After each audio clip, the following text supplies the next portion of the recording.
A lot of folks ask that question, and I think, short term for the next 3 to 6 months, it will continue to be COVID. I think we're having a little bit of like a Groundhog Day moment. Not sure if you watched that movie, but where it's just repeat, repeat, so we're not out of the woods there with the eviction moratorium, with the Supreme Court just ruling that the CDC's decision to extend that wasn't valid. I think that the next 3 to 6 months, when I think about Durham residents, it's going to be really dicey. So that's what I think is probably real short term. After that, I think it was probably, and it kind of leads into question number 3 a little bit.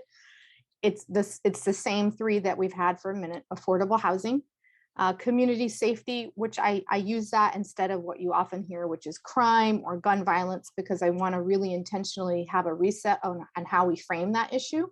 And then last is sustainability and environmental issues. And I think, especially for your generation, I think about my kids when I think about that. That's the issue that causes them a lot of anxiety, because they're going to be aging up right when, the latest IPCC report, I guess, came out and said we've got like 10 years to 15 years to really get this right. And when I think about my kids, they're going to be 30, they're 35, kind of at the beginning of launching themselves into careers and all of these things. And I can't imagine having that burden.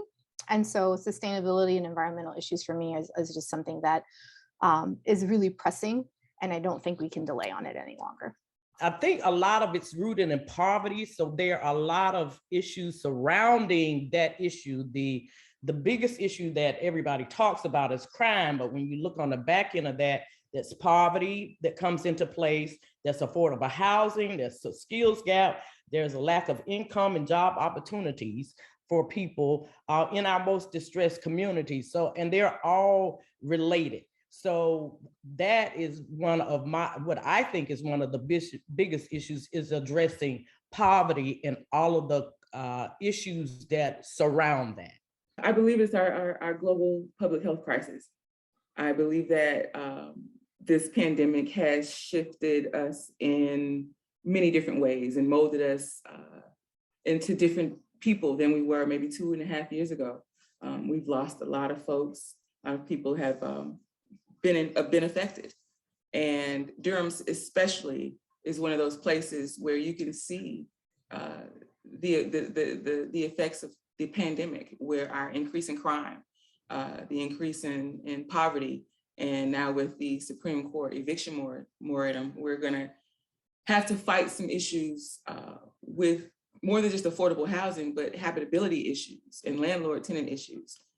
So I believe with the pandemic, we're gonna have to move quickly, and using our comprehensive engagement plan to work off of, to move us forward in the next few years. In order to address that question pointedly, I have to say that overall, I think it's really, really important that we address the array of issues that face Durham right now, of which there are many.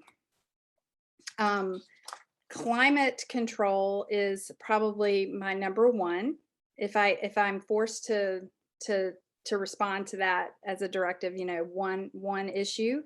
But what I recognize is the fact that all the issues that we're talking about that have a sense of urgency are all interconnected, and that it requires deliberate, intentional observation of all of those issues in order to address the one.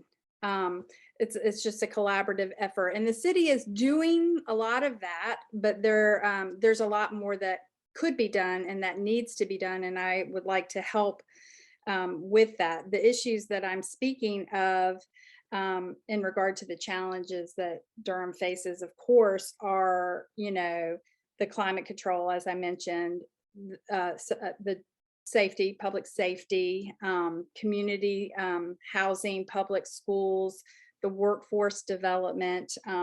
And I think a big part of it too is mass transit, and that ties in so eloquently with my climate control platform, because that's one way in which I think Durham can address better and with more urgency the issue.